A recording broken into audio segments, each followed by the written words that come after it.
soko yeka botaba oyo katana mama chete ndi bazo katana na jobu donc ezana soni na mawa mutakoma mela batok na balabala bakomo finga biso ba Congolais obitina te nzora ne musale zate peso kende zate olekani c'est ça ngana bakisake babengi biso ba américain biso Congo to koma logo Amérique nyonso e koma en dollar ciment en dollar ndaku en dollar ketch en dollar minerval en dollar siko na biso na ba américain banani baza ba vrai américain comment on a Augusto Simbi Gandozo mais bato benga nga chinois katakata bon ngai comme on a galore fêté je suis ici en Afrique du Sud comme on a galore fêté moni ba ambassadeur batina en Afrique du Sud bazana objectif mon côté ya relaxa batu endroit oyo batu bako retrouver bango bayaka na année une seule fois et ça la mawapi pour renouveler ba passeport ya ba étranger baza mboka mpaya bon eloka liboso na koloba pona ba o déjà balongwe mboka pona ba ya awa moyen na bisa bango bazonga lisu ezati ba okoya na bango mais oyo bazo préparer ba ya awa pona nga conseil na kopesa ngo ba yati. Premièrement, na kata mboka oyo gouvernement na bango epesi privilège makasi na bana mboka na ba citizen auto lobaka na anglais bana mboka bazana privilège makasi bana mboka na kata mboka na bango okomona jamais sud-africain ala libanda soka libanda bakosala tuba longwe libanda bapesi ndako kovanda bapesi bilo akolia asala malamu parce que asa mwana mboka na pona ngai ba Congolais bazolinga bayawa boyati boya penate ngamoko ni na zaboe na regretanga makasi na koma na mboka oyo vraiment na regretanga makasi mais bandeko nanga ba Congolais bino bozo préparer boya awa ba Congolais na Afrique du Sud pambate bato bazotala biso na mokili mobima balingi bayeba ba Congolais na Afrique du Sud bazandenge ni via ba Congolais na Afrique du Sud ezali ndenge ni ezali makasi to ezali malamu to mabe selon yo. En fait le grand journaliste Nkolo Velanga Patrick via ba Congolais na Afrique c'est mabe. Peut-être que les Congolais vont faire poto bien par rapport à au moni na minute toto kunda na cimetière moza na bongo tanga kombo to kundi pide après une semaine to kundi pide 10 Congolais. Pourquoi ba kufa ba stress l'équipe belembo que za bien té normalement to koya awati to yo sani nave to yo sani nya mboka biso to riche. On a réalité à Congolais en Afrique du Sud. À lobby viezali mabe makasi. On a yo est-ce que maya lobby ezali a solo to lukuta. Te a lobby ma solo vieza mabe makasi vieza na danger donc vieza na perturbation ce qu'on salaté donc aux à la perpétuité à tous sala ce qu'on a mbongo fo bandeni ya komi bomba na po aux na danger ba ko boma po na mbongo na yo et alors vivre en Afrique du Sud c'est trop difficile surtout pour les hommes. C'est vraiment trop difficile. Ce que yebindeni ya s'orienter au get lost. Toi na bande ko belé ba get lost bana ba balabala ba comme ba fazer misu bazo kufa. Donc et alors peu importe yango monitor senga nzamba toucher mutema na bino ba leader mboka na biso ba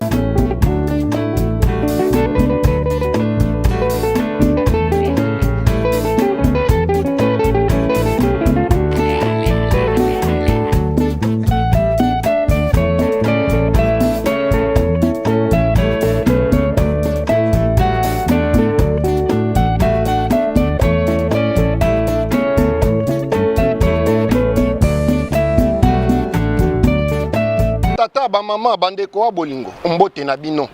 boye malamu lisusu na mayangani na politique TV ndenge boyebi tozali na suka mbula alors biso lokola mayangani na politique TV mezo media ezali devoir na biso ya kokende na kokutana na ba Congolais nyonso to ba Kongomani nyonso précisément ya Afrique du Sud to diaspora Afrique du Sud pe esengeli to kama ba Congolais bazali koloba idée na bango ezali nini mambo teka esala kama na Congo Congolais to azala bien kota ngamba sentira makasi ba warriors talaka manager pe mbote mwana mboka mwana mboka esenga komona bino na elengi etanke nzamba sangisi biso suna mokolo lelo biso na biso bana mboka potoza na idée moko to bandeni to évoluer esengo ezali epa na biso kopesa biso honneur ya koya liboso ya caméra pona kolobela ba Congolais liboso koki ko mi présenter te po ba bazolanda yo to eba yo kombo na yo nani kombo na nga Bertrand Pila na uti na famille Pila na botami na bandeko ya mibali 5 na bandeko ya basi mibale mama na nga Masolongo Pila na uti na Kinshasa na commune ya Ngaba precisely J'ai fini mes études na ISTA, donc je suis un vrai Congolais d'origine, penai à centre, donc étant qu'un bon capitaliste, et mon Dieu qui a développement, et alors on m'a dit que éthique à la trosima, tant que toi on a tout, toi on a mayele, toi on a bomengo, toi on a on son zamba pesi biso na capacité, donc là que ça la gembo na biso to zaka na situation et za bolingo na honnêteté. Ce que toi na bolingo na honnêteté, ya oyeba kosunga baninga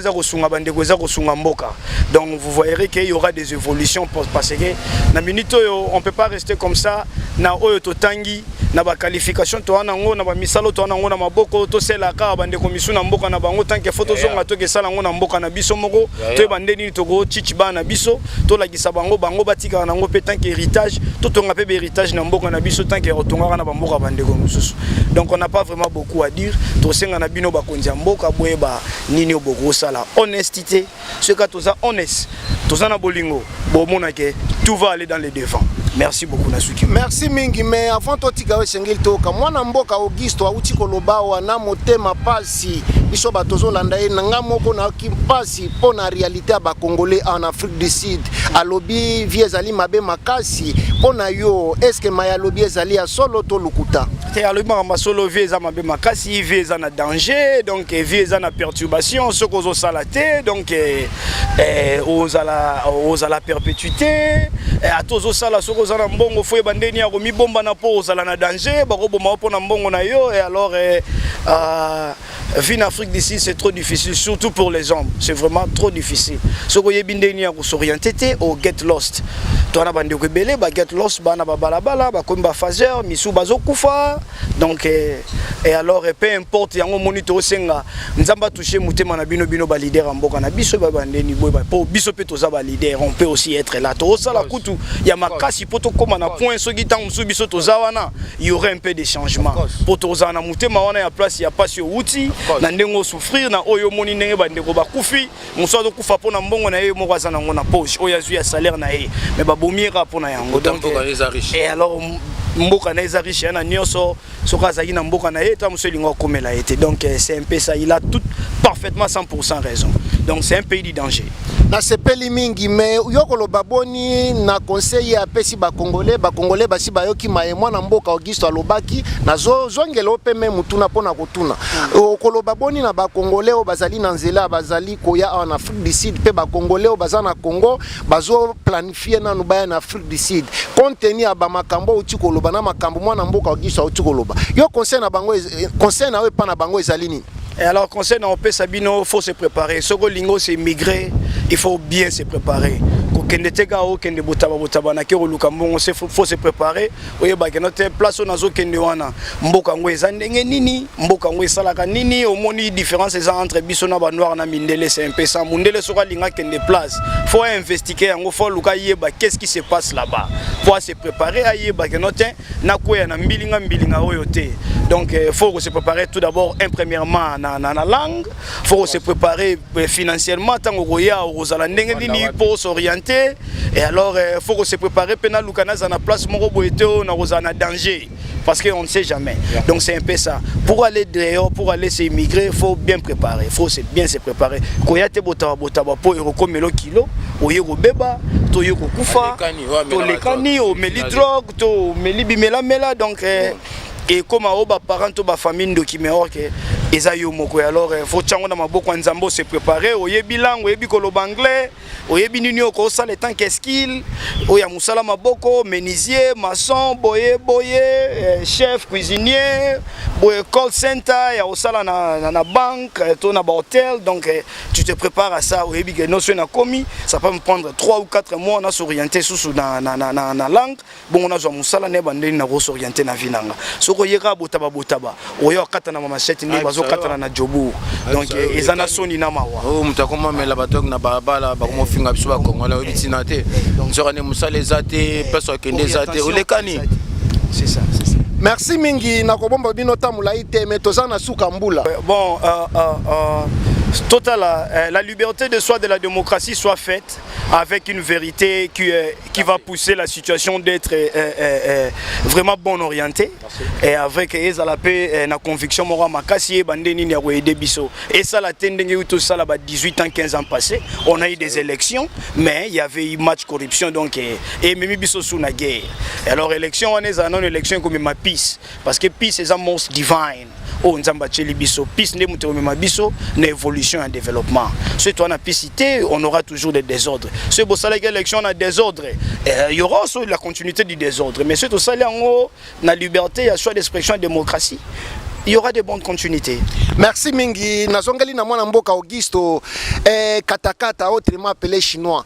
pesambote na baye bazolanda yo toza na fin de l'année soki osilisi mwana mboka pe apesi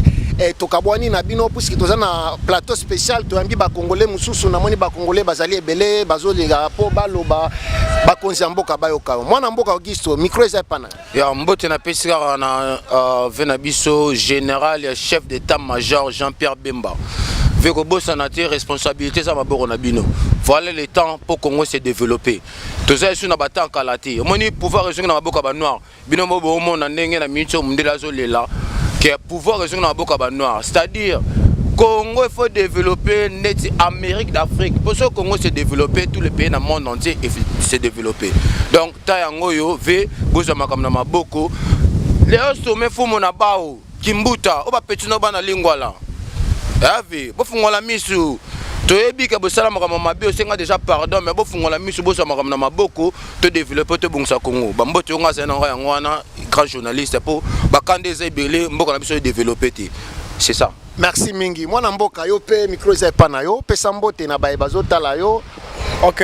tout d'abord je vais saluer une grande salutation à ma famille et à toute la famille qui sont à Kinshasa, précisément dans toutes les provinces du Congo, tous les 4 coins. Je vous salue, trop de bénédictions, ma meilleure vœux, joyeux Noël. Et en plus, je vais aussi saluer le président de la République. Gardez grave à mon aïe, gardez mon aïe, gardez promesse naïo, tu vas voir qu'un va revenir. C'est ça un peu. Sorry, FARDC, ma pinga ya mboka police. Oh service nini Moura. Merci pour la présidente Fatih Beto. Beta Rwanda. Biso peto ya. So to zonga en armée. Au armée congolais on est libéré Afrique Mobimba Afrique centrale. Merci. Salut. Warriors. Merci mingi bana mboka ngande na botonda bino botondi pe tokomona na mbalasima bozale bienvenue oyo maison na bino a média. Merci mingi pe tomona ni mbalasima merci. Oui. Babengi biso ba américain.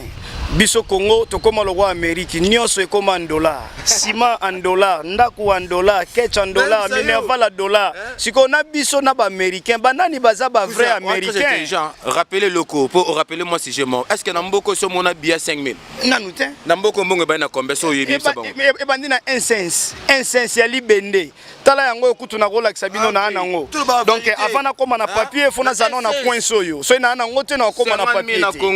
alors bino bokoma ka dollar on dirait bino ba américain bino boza ba américain te dollar nyonso nanda kwa na ciment na lipapa la gomme en dollar donc na matembele en dollar merci banani baza ba américain biso to ba américain merci mingi mwana mboka batata ba mama bandeko wa bolingo na banzi ete bino nde sengeli bo pesa biyano na maeba congolais ba uti koloba mpamba te baye bazali ba congolais ya diaspora boyoki maeba lobi ba conseil ba pesi soki eza malamu soki eza mabe c'est à vous de juger mais ngai lokola tata mayanga ni Patrick Chimanga tozoko ba toujours na idéologie ya plateau ya kofonga mapona ba congolais toko yamba lisusu mwana mboka mususu merci beaucoup.